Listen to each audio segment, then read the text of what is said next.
sana itu lebih 1 tahun. Sampai ditawarin nikah orang sana ya? Iya, betul. Jadi dulu itu saya masih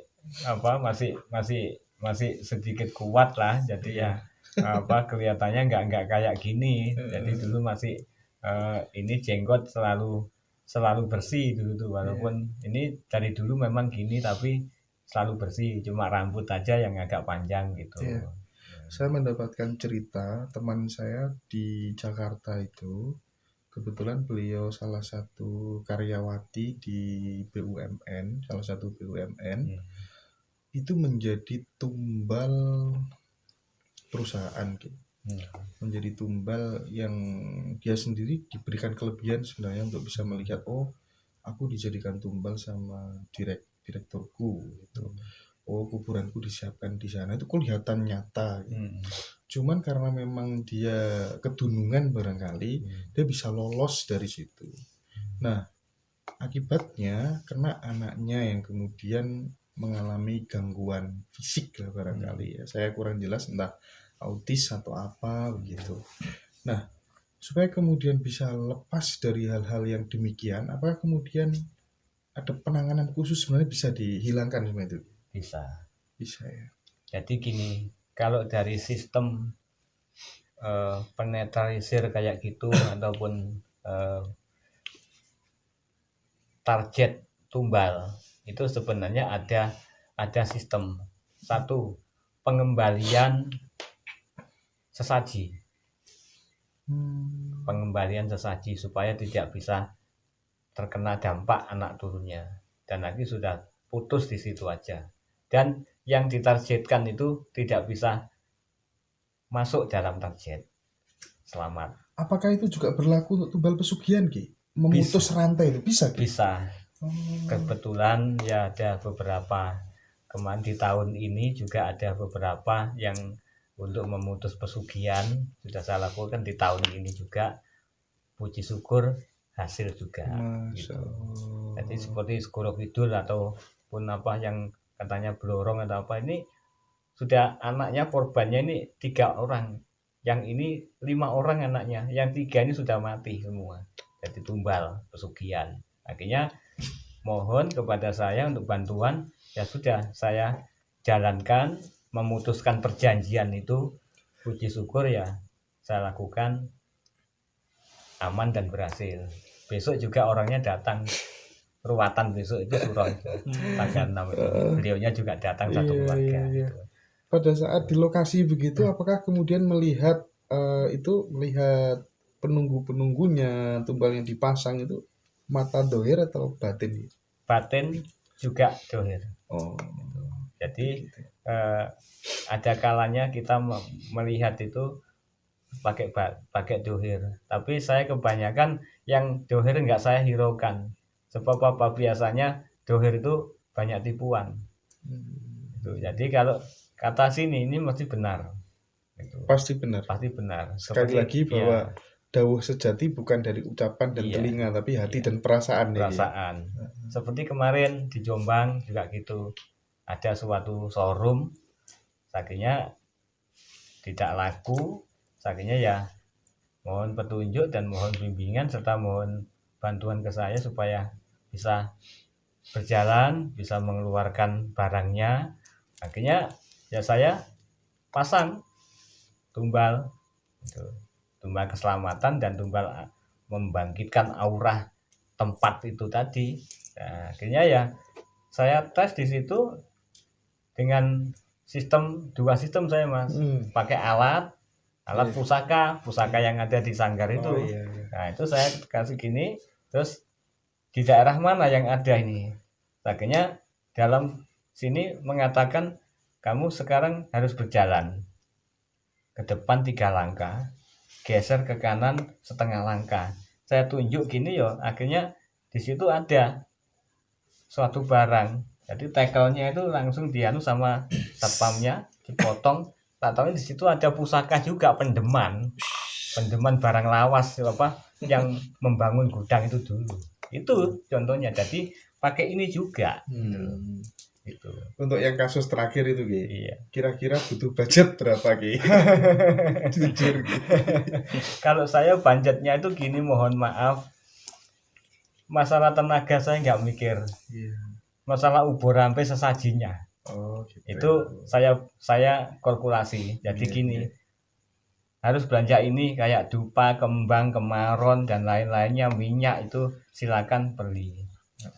Kalau seumpama ya sudah saya pasar sama Mbah, monggo gitu aja. Kalau masalah kayak apa budgetnya, targetnya mungkin Kondisional lagi ya. Disesuaikan sukarela, sama kemampuan iya, orang kemampuan ya. Ki, ya. orang. Soalnya gini, ada orang seperti contohnya toko. Oke.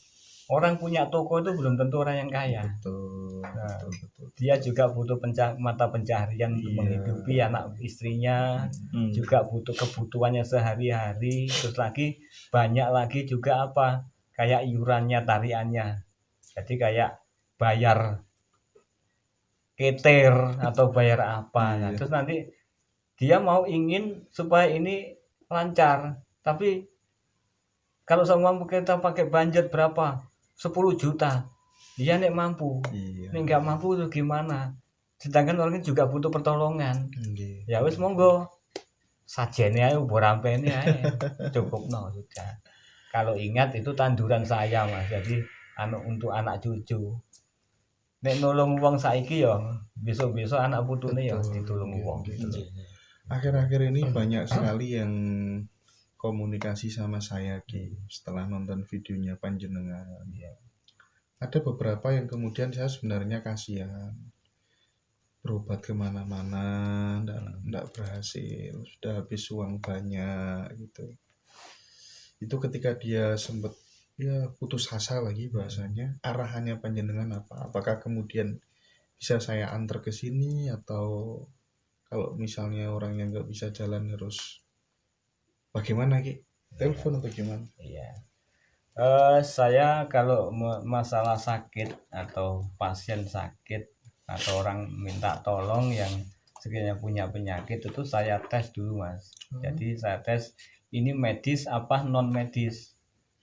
Kalau non medis ya saya mohon kepada Yang Maha Kuasa dulu diperkenankan apa enggak dan apa obat atau sarananya gitu. Nah, tapi kalau medis saya serahkan kepada bimbingan saya seperti Pak Didik itu ahli urat.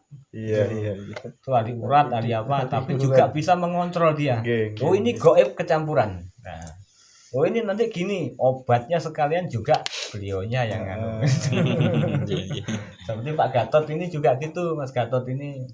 Kalau Pak Gatot juga membantu Pak Didi. Nah, biasanya ada yang jadi saya cermati dulu, saya hayati bisa apa enggak ini. Enggak sekedar ngawur main feeling gitu iya.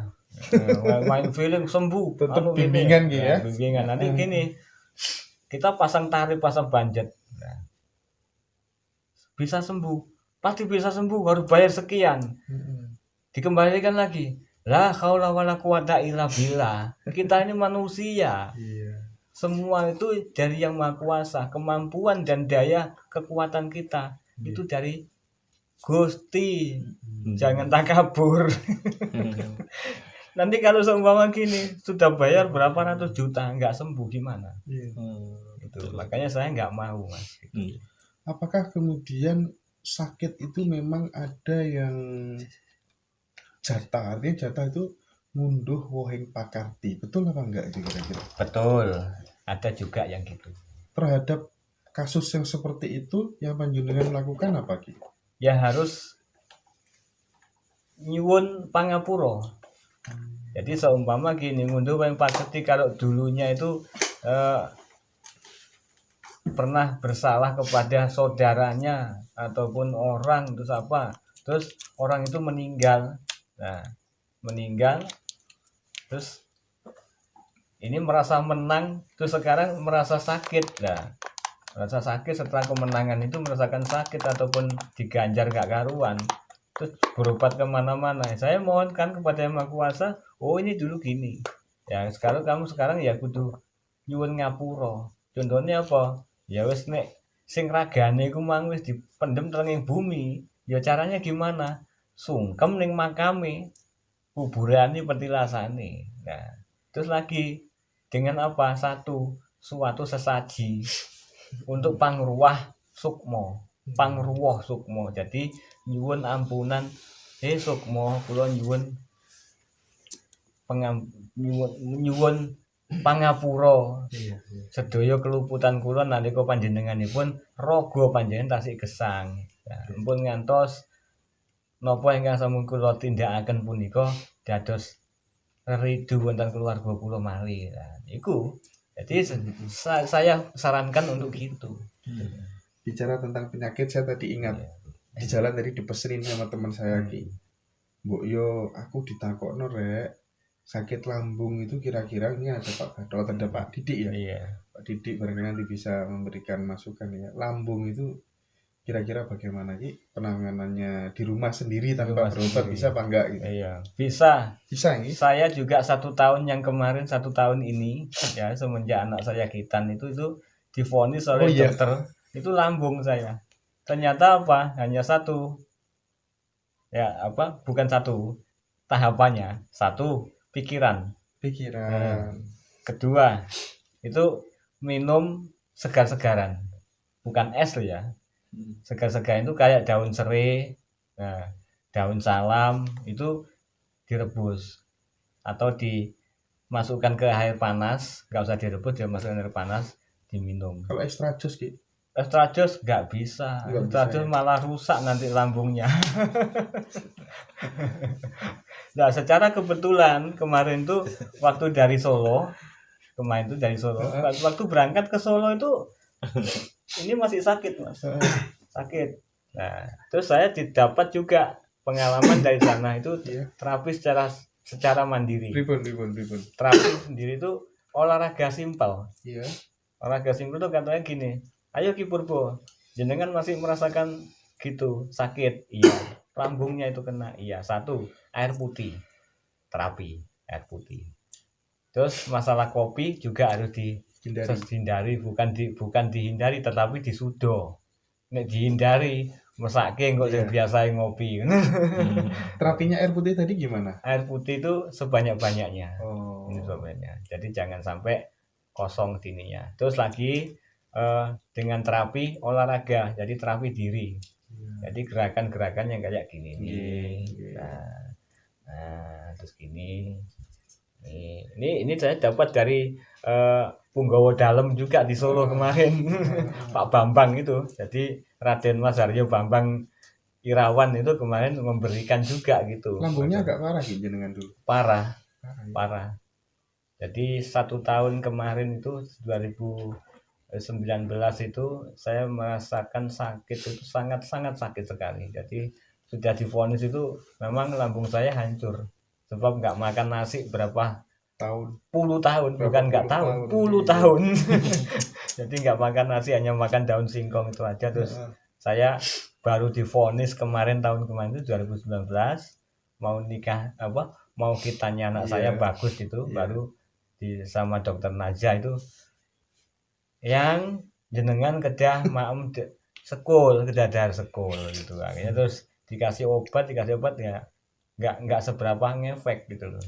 Akhirnya ya itu tadi serai sama daun salam. Yang segar-segaran itu tadi. Ya. Hangat itu Ki. Hangat. Kalau jus ribon Ki, segar. Jangan. Barangkali ada rekomendasi jus khusus itu buah apa gitu. Oh, kalau buah itu nanti buah jusnya biasanya beliaunya. Gitu Mas Didik itu yang biasanya ngeracik jamu. Gitu ya.